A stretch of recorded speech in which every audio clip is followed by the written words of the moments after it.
Hello everybody, if you're joining me for the first time, my name's Laura. If you're returning, thank you very much. And today is another one of my Black Dagger Brotherhood videos. We are working our way through this incredible series by J.R Ward. We're now at book number 9, Lover Unleashed.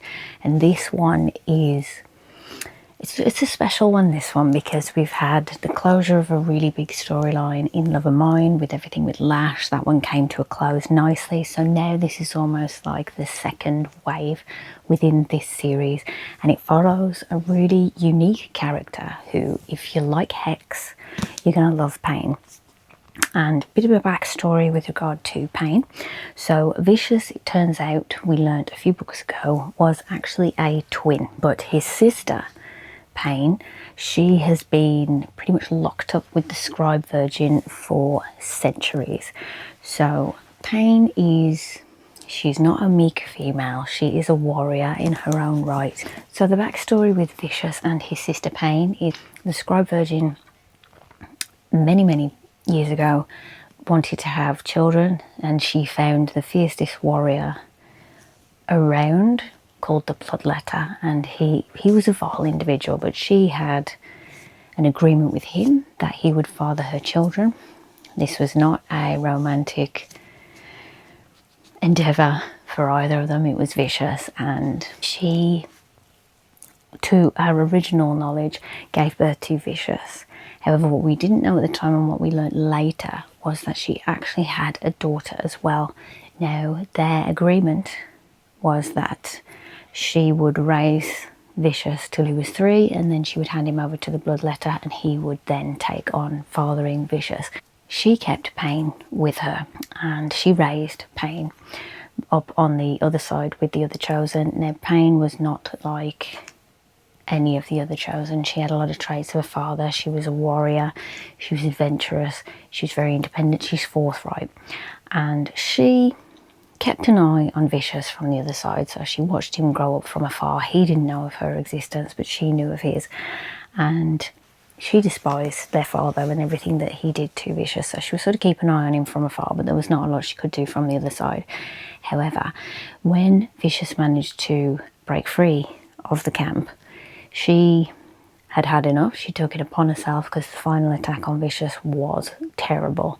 She goes down and gets revenge for him. She actually kills the Bloodletter, and you actually see this in the prologue of this book. You see her come down, take vengeance. It's an incredible scene. It's amazing. This act caused her to, I mean, she was wild. She's not a meek individual at all, so it ended up being that the scribe virgin put her into a kind of stasis on the other side, which is where she kept her all these years to keep her safe, but also because the scribe virgin just didn't know what to do with her at all, because essentially she was a female warrior, which was unheard of in this world. So she's been in a tube all this time.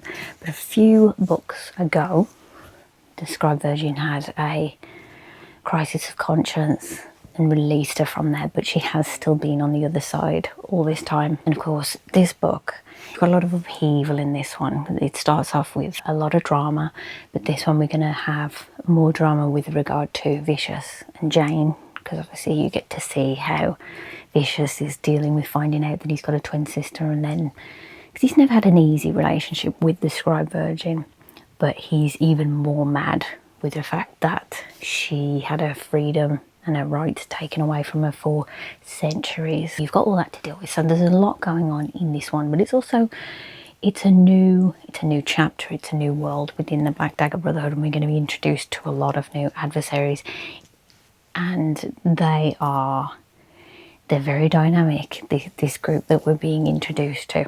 So where we find Payne at this one, she's not in a good place.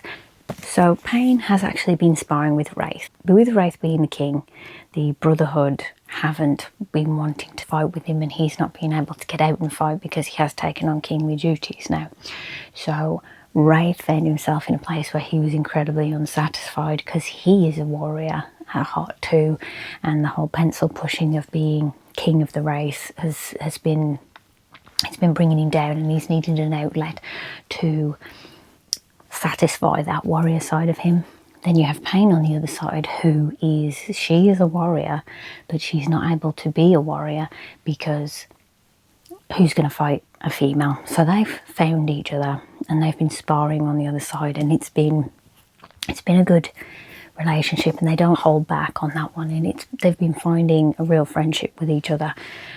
However, at the end of the last book, the scribe virgin came along, found what they were doing, caused some problems. Payne is very quick to act on aggression through no fault of anybody's. She was paralysed by Wraith. He didn't have time to react to the attack that she made on him, and she did get severely paralysed. Her spine was, it seemed like her spine was severed at the time. So she refused help from the scribe virgin, and the scribe virgin, I believe, could have fixed her there and then, but the relationship with them is so broken that she was like, nah, I'm done, I'm out. She's finally been released from the other side. However, she's been released from the other side broken. And this is where our story starts with this one, because yes, they can heal, but they can only heal to a degree. So they still have ailments that, you know, there's no magical wand that can come along and save them. This is where a character who was introduced way back in Vishous and Jane's book, so all the way back, he's going to come back into this story called Manny Manello, and he's a human doctor, and he's absolutely fascinating in this world, because I always find it interesting to see how people who are human do move and work in the world with vampires. And the last time we saw him, he was saying goodbye to Jane. So Jane, essentially, in his world, he thinks that, you know, Jane's gone, Jane's dead. He's been mourning and they were good friends. There was a little bit of an attraction there, but I would say it was like they were more on the colleague front. He is a spinal surgeon. That's his, he can work magic with regard to injuries of the spine, and Jane is like, we're going to need this guy. So this element as well is going to set Vishous in a spin. So Vishous is already at a low. He's mad at Wraith for injuring his sister. He's mad at the scribe virgin for locking her away for years. She's injured, and now he's got to send Jane out. He's shelling back into the human world to go and bring the human doctor that was attracted to Jane into their world to try and heal their sister. So Vishous he's in for a time with this one. He's in for a real incredible time. But as well, I mean, the scene where Jane actually, she sends out a code to Manny to basically come meet her at her grave. He's really been put through it this whole time. So she is sent out to go get him. Now, Manny is, when we find him again, he's depressed, he's lonely, he's missing his friend, but he has taken to, he bought himself a racehorse randomly. This seems like a tangent, but J.R Ward likes her parallel stories, and he's got this racehorse, and she's wild. And this racehorse gets injured, and it's just, you know, injuries with horses, it's like they'll just essentially put them down. But she's got such a fire in her and a personality that he doesn't want to give up on her, and they're like, you're going to have to spend a ton of money and it might not even work. So he's got that going on with this horse, which that story is going to run parallel to what is going on with Payne. And this is where J.R Ward's writing is really fascinating, that she'll put these little storylines in on the sidelines that pretty much match what's going on with our main characters, but this horse is going to come back around later on because she's essentially in the same boat that Payne's in. But he does get brought back into the world with the brothers, and he finds out about vampires, and his scene where he sees Jane again for the first time after thinking that she's been dead all these years, it's mega. So his mind is thinking, oh, you've gone to work for the government, it's all like secret stuff. Even like the way into the Brotherhood mansion, he's thinking government, he's thinking, you know, she's been working off grid, all of that. So he gets brought in, and this is going to be a mammoth task for him because we don't even know if he can fix what's happened with Payne. Interestingly enough, an Easter egg from when we first had an interaction with V and Manny, when V saw him, there was a quick moment of brother popped into his head. So she's been cooking this storyline with Manny years ago, and this is why I'm saying it's so impressive with how she's built this world and this world building, that she sort of left this little Easter egg of this character way back, many books back, obviously with the intention of bringing him in some way. Whether she knew about the sister storyline, I don't know, but it's fascinating to me that it's just been sat there on the shelf for years and it's coming around now.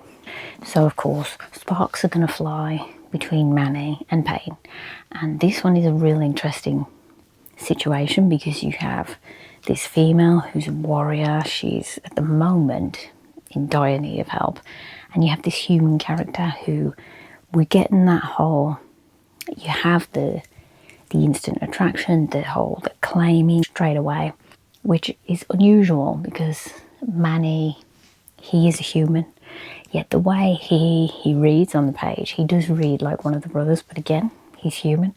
But this is all going to come together nicely at the end. So I did like their chemistry, I liked their interactions, and obviously we don't even know if Payne is going to be able to walk again. So that whole dynamic in this book causes this one to have there's real huge consequences in this one, because if he can't heal her, even to some degree, because of how, you know, she's been locked up, she's had her rights and her agency taken away from her for years, she doesn't want to live as somebody who doesn't have use of their body. It seems like a cruel punishment for this character who is basically wild and free and has never really been able to live to her fullest. So this one, there's some heavy themes in this one, but it is gonna, you know, ricochet onto Vishous and Jane, because Jane's got the tricky aspect of she is a doctor, so she can see it from Payne's point of view, where she has this patient who is requesting really that if it is that they can't fix her, to end her life, and she's like, we'll need V to do that for her, and he won't be able to handle doing that.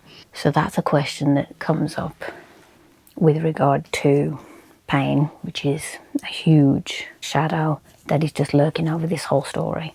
And then you have Jane, who struggles with the doctor head and the sister-in-law head, because she can see it from all aspects. Vishous and Jane in this one, they're going to go through a real dark time, and they do evolve in this book. Vishous does kind of regress a little bit in this one because of his trauma with what's going on with his sister, and it is going to put him and Jane in a real tricky situation. But I did like the way they built up this relationship between Manny and Payne, because he's shown to be a real resilient character. He doesn't give up on any of his patients really, but there's a little bit of extra weight with this one because he is obviously attracted to Payne.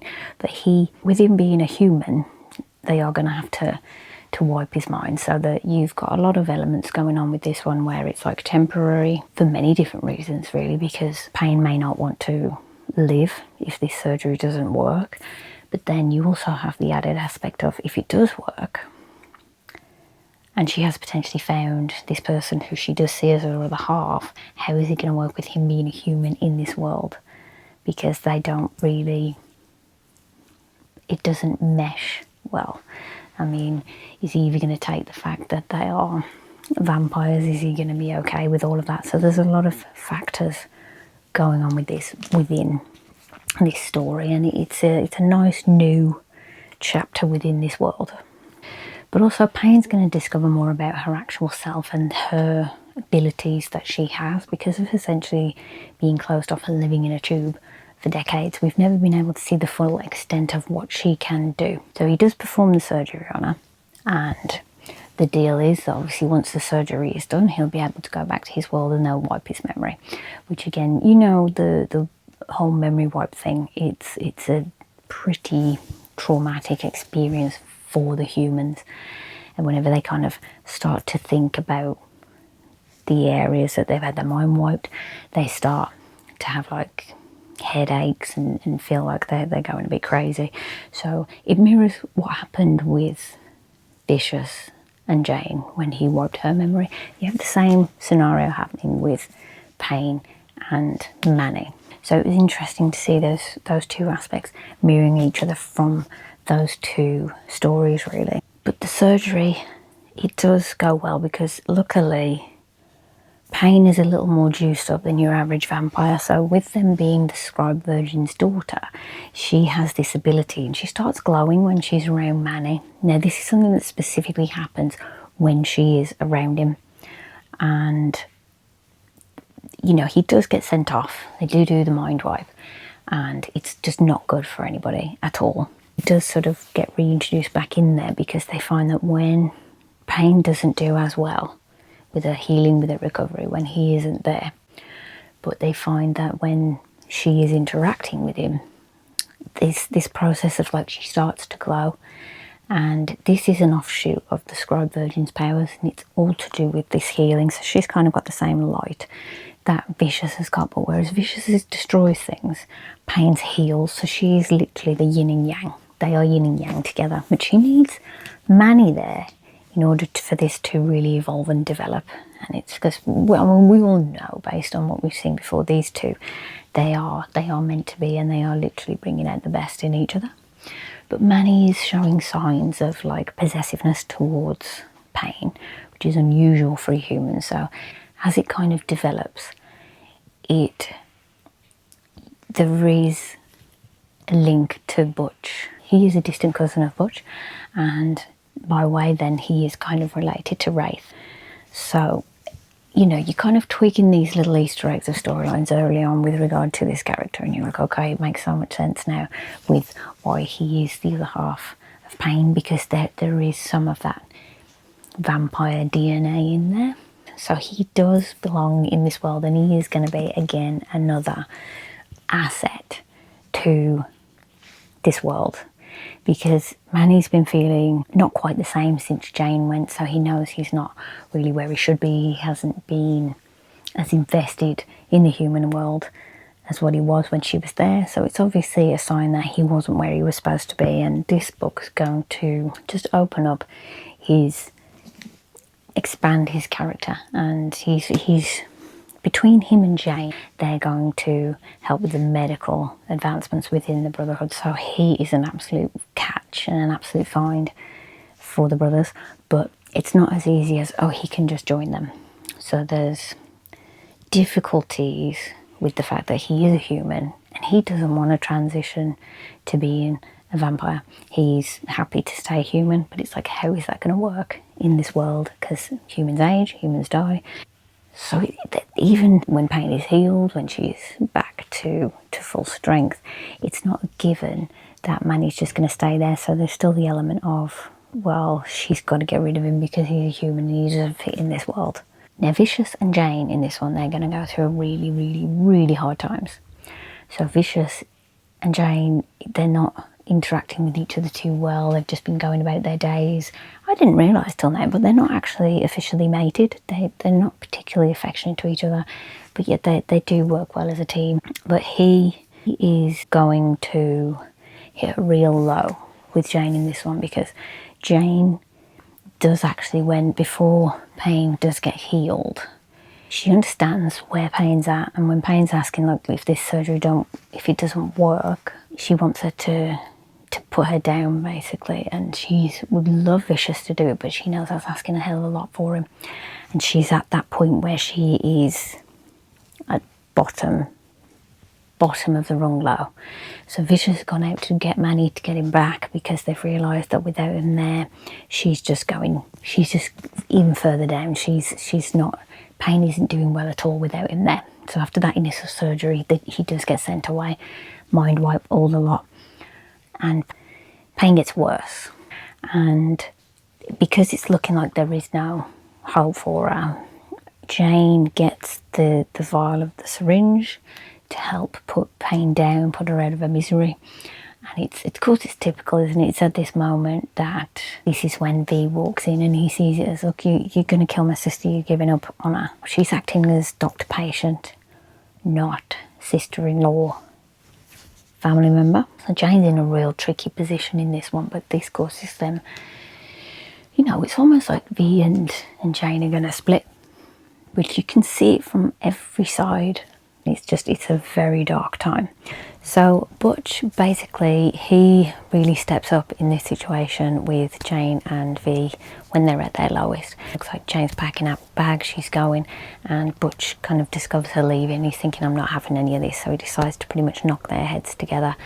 And he goes to V. Now V in this book has regressed to how he was before he met Jane, where he uses pain as like a coping mechanism. He's notorious within the vampire world with his proclivities for his bedroom activities. He was very, very notorious, and he would use it as a coping mechanism. So he uses pain to cope with whenever he is feeling out of control. And what he's been doing is he's been going out fighting and being reckless and not defending himself against the lessers.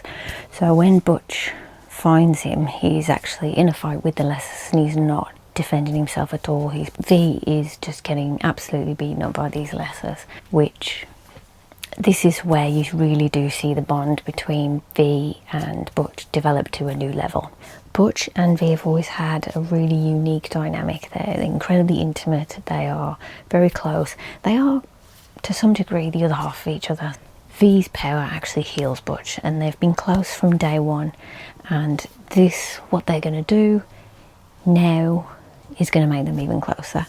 So Butch works out that this is what V needs. He needs the pain in order to get that semblance of control again.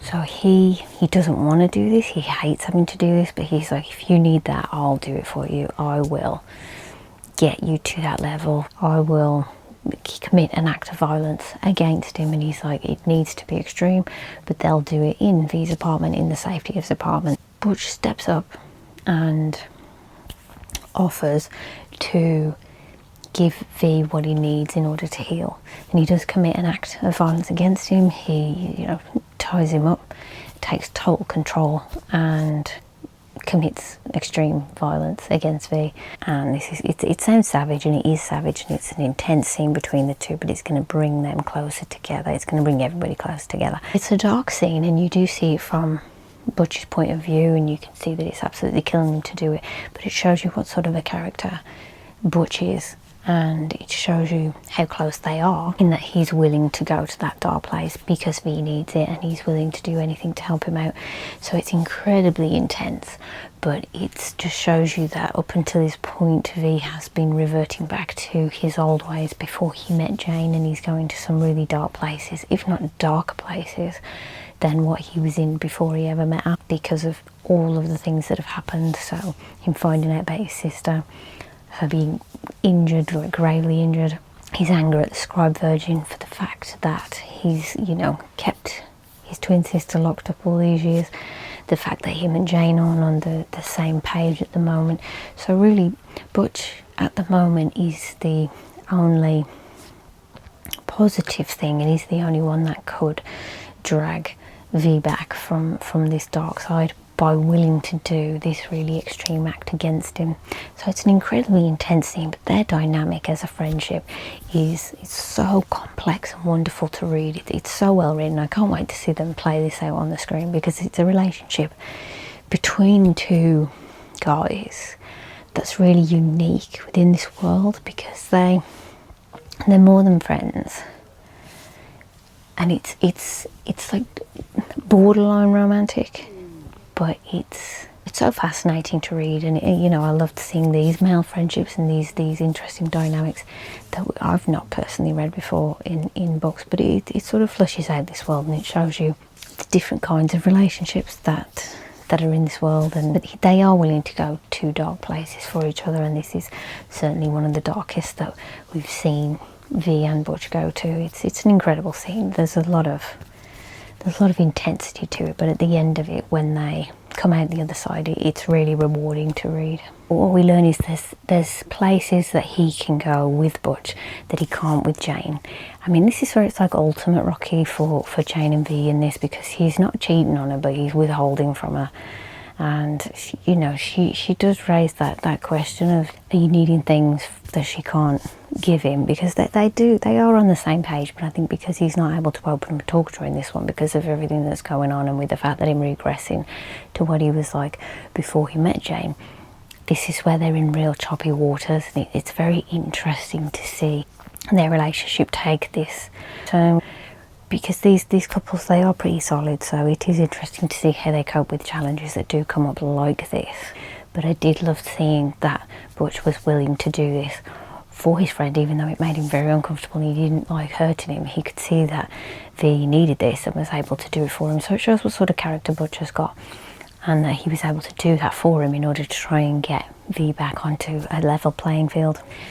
What ultimately brings V and Jane back together again is there is an epic battle that goes on, and a number of the brothers, like a hell of a lot of them out of the brothers, are severely injured, because it's all kicked off epically. But this is what is going to bring V and Jane back together again, because V's finally able to see it from Jane's point of view when he is sparked out in the medical tent. Rage is injured badly, V's injured badly, and it's like, luckily they'd got Manny back at this point, so you've got 2 doctors, but it's a hell of a lot for Jane to take on, and it's a mess.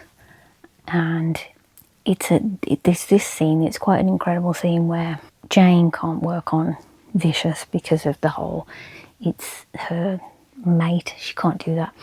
So Manny's the one that's having to work on Vishous, but through it all she's still being professional and helping out the other brothers. But it's this moment that V kind of clicks what it's like for her as a doctor and what she has to do. So he kind of sees what happened with Payne in new eyes, really, and he sees that she was just trying to put her care first, and Payne was essentially asking her, you know, you're going to have to do this. So this is the moment that V and Jane really, like, they kind of heal. Everybody kind of gets back on the same page. So that's a wonderful scene. It's really well done. It's really, because it is difficult for somebody to have that doctor head and the family head, and they've kind of collided here. But I do like the fact that where they do get to, he does decide to officially mate her and whatnot. So a lot of their relationship does evolve to a really nice place at the end of this one,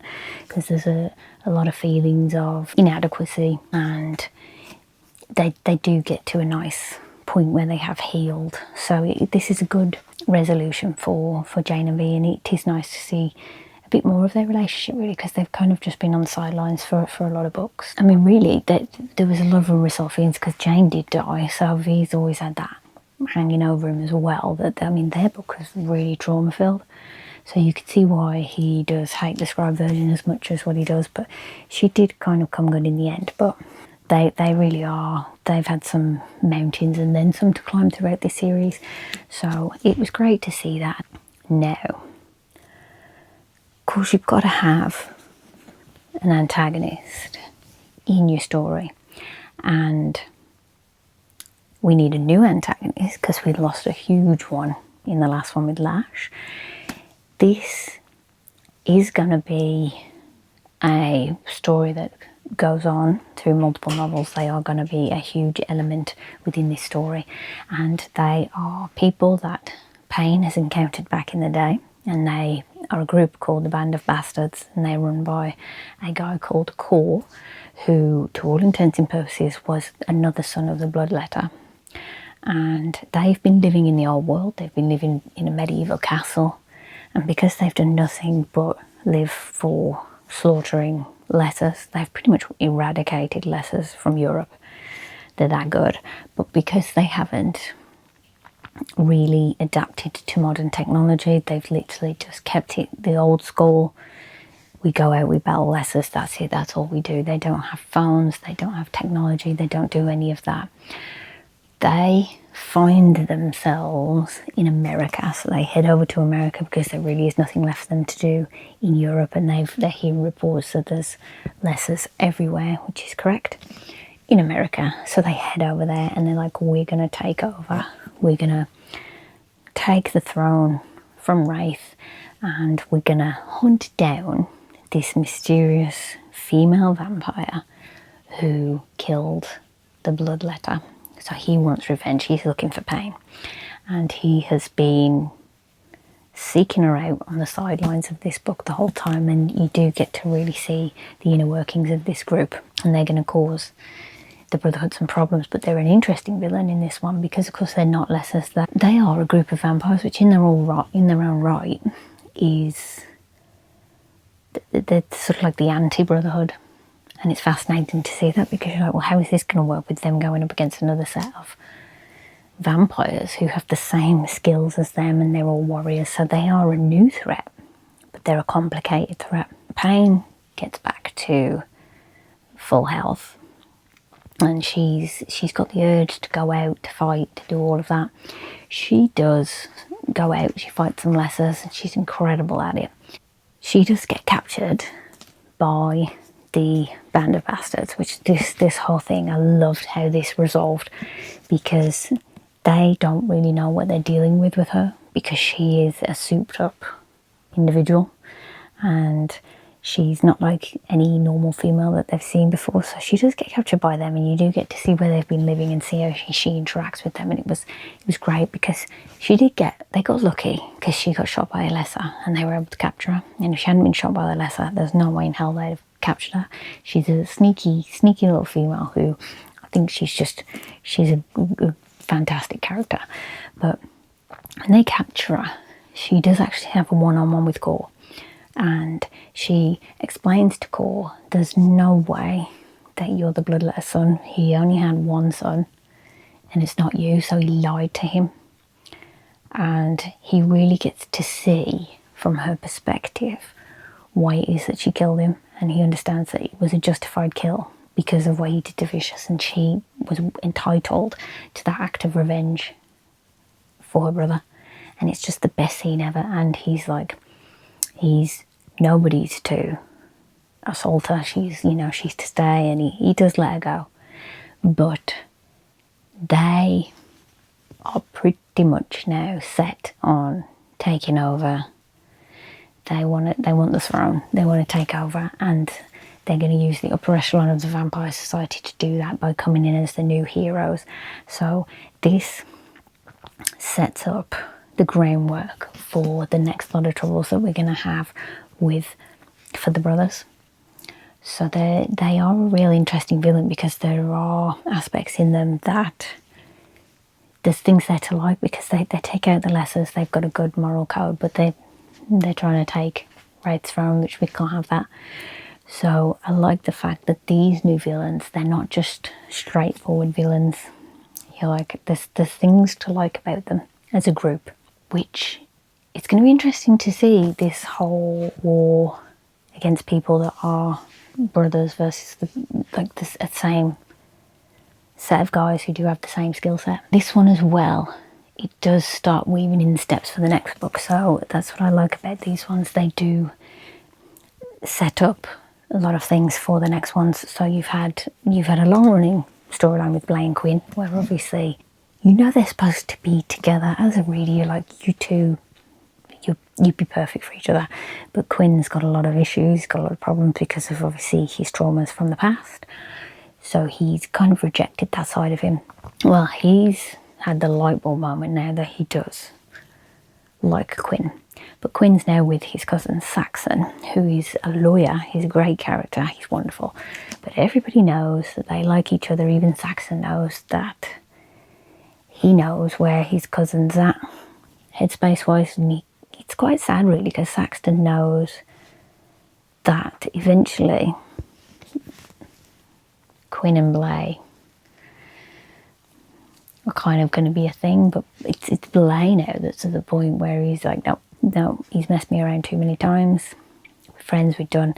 But Quinn he's like, no, I'm celibate. If I can't have Blay, I can't have anyone. So he slept with one ginger-headed chap, and he's pretty much emaciated, and he's taking risks, going down that sort of route. He's in a dark spot because he sees that Blay's happy. So he's got he's gonna, like I say, he's gonna put it through hell. So you're in these pages with him where you think you people just need to talk to each other and get on the same page. But I mean, it's interesting drama to read and it's wonderful drama to read, but because again, this is the beauty of it being over multiple books, that you do, when they do get together, it's going to be so sweet because of everything that we've been through to get there. And they are an interesting relationship, because it is interesting to see a male-male relationship in this world of two warriors and how that's going to work. But they don't make it easy for us at all. But this one was fantastic. It's definitely high up there for me. It's top tier. You've got a dynamic female character who is wonderful. Like I say, we've had 2 books on the bounce now where the female characters absolutely deliver, and then some. They're warriors, but you see what it's like for when a warrior is seemingly mortally wounded, and the life choices and the questions, and it's like, what are you going to do living with this new reality of if they can't walk again? So there's some heavy questions, and there's some heavy themes that are raised in this book. Manny as a human, it's interesting to see how he's going to move within this world. And I love the fact that he doesn't give up his humanity. He does stay that, because it would just be easy if everybody comes into this world and he's like, yep, I'll turn. He's like, no, I like being a human. I like you know, going out in the day and doing what I got to do. But he does get the best of both worlds really at the end, with the fact that he's able to stay a human and he does get the girl at the end of it. And he's happy for her to go out and be a warrior and go out and fight and do his thing. And it's just like, what a fantastic male character that he's like, yeah, it's what she does. I'm not going to rein it in. This is who she is. It was great to see that, and I did like the introduction of Manny as well. I think he's going to be a real asset to this world. So it's another character that's been introduced that I think is really interesting. And the fact that he doesn't want to become a vampire, and he does want to have this relationship with Payne. You're like, how's that going to work? But I think because of the scribe virgin powers and Payne's powers, he's able to live a long life because of Payne's ability to heal things. So she can keep him aimed as long as she is, and he can still act as a human in this world. So he can still be himself, but he's just got a little bit of extra sparkle thanks to Payne's powers, and her powers are going to be a real big win for the brothers with the things that she can do. And you're going to see that throughout the next few books. There's things that she does with her powers where you're like, yes, they would have been screwed without her.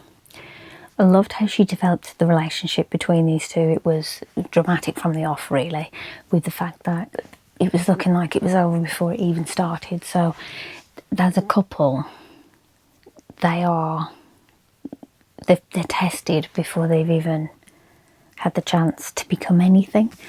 And it's so well done, and I think they're going to be a real spark in this series. So it's fiery. It's a nice build up for this one, because this one's got a real, because of everything that's going on in the outside is quite intense. Their romance it builds up nice and slowly, really. But Manny he's a fabulous character, and I think he's a good match for Payne, because he's a strong sort of silent type, which we don't have many of them in this world. But I mean, relationship wise in this one, the three really main relationships that you see going on in this one, they were all fascinating to read, because obviously you've got Butch and V, seeing how their relationship develops, because they go to some dark places in this one, but their bonds go, and you see how close they are as brothers, and you see what Butch is willing to do for V, really. So again, it evolves their relationship further, because everyone in this is like the other jigsaw puzzle piece to the other side. Seeing the dark places that V and Jane went to in this one, because I mean, their relationship's been tested just as much, if not more, than Payne and Manny's. And this one brings up the questions in the relationship that they've sort of been burying under the carpet, for the fact that, you know, that he's questioning the fact that he can't give her children, and the fact that she died because she's still there and she needs her all and all that. That's kind of not really been, that's kind of a trauma that they've just buried. So I think because they just carry on with their day and get on with things, and, you know, they're not overly affectionate to each other, was always going to come to a head. So I think with the fact that Payne being V's sister and everything going on with her, it's kind of forced them to address all the issues that they've had going on, and it was fantastic to read that in this. But it got close. It got close with them. You do think, are these two gonna split up? But they do get to a real nice place. And like I say, that scene in the medical surgery when it's all popping off, that was a real nice resolution to their drama. The horse. So you remember me going on about his horse? There's a wonderful scene because this horse is wild. She's wild, and he's never really been able to find anybody that this horse respects and is going to take on a rider that does. Well, this horse was made for Payne, it seems. I mean, Vishous actually had a dream of seeing Payne riding around the property on a horse, and you do actually get that scene where she does ride this horse, and it's like the two of them who've both been to that point where they were looking like they were not going to be able to walk again. It's like they understand that in each other, and it's a fantastic scene. And she goes riding around the Brotherhood property on this horse, and it's V's premonition. So you had that parallel story, and it wasn't just a random storyline thrown in there. It was to mirror Payne's storyline. So she's got herself a flipping horse at the end of it, and it was worth the effort. And this again shows what sort of person Manny is. That he's like, he's going to put the time, he's going to put the money when most people would have given up on the horse, on Payne. He's not that sort of guy that's going to do that. So he's got real determination, and you think this guy is exactly what the brother needs to work alongside Jane, to work alongside Eleanor, and he's a wonderful addition to this story. So highly recommended. It's a wonderful new chapter, and it's breathed so much new life into this series. It's fantastic, really, that you've got to book 9, and it's almost like it literally is unleashed. So you have new villains, you have new plot lines, you have a new character that's going to work alongside the brothers, and it's wonderful to see these female characters fighting alongside the brothers, which it's exactly what it's the injection of just attitude and independence that this series needed. So it's highly recommended. We've got some real nice branches leaving off into other stories, and it just excites you for the next book. I mean, we've got some dark times ahead, but we've got some real dynamic villains coming with this one. And I did read somewhere that there is a serial killer plotline that is going on in an odd few chapters in this book, and that is a tap-in to the Fallen series. So that's a series that's running adjacent to this one, but you do see the trickles of that one in this book. So if they kind of don't make sense in this one, it's because of what's going on in that story. So when we do read that one, it's going to fill that in, and it's going to enhance this world even more. So I'm looking forward to picking up that series, but we'll carry on with the Black Dagger Brotherhood as is. But I can't wait to read that one and fill in the blanks with regard to this serial killer storyline that's just sort of touching on the fringes of this one. So definitely highly recommended, and we look forward to the next one. If you've read this one, what do you think of it? Did you enjoy it? And it's wonderful that we've been able to sort of see a bit more of V, and his characters became much more well-rounded, and I'm really looking forward actually to seeing him and his sister in the field together and seeing how that's going to play out. So yes, book number 9, and we're still going strong, if not stronger. So I'll see you on the next one, and have a wonderful afternoon.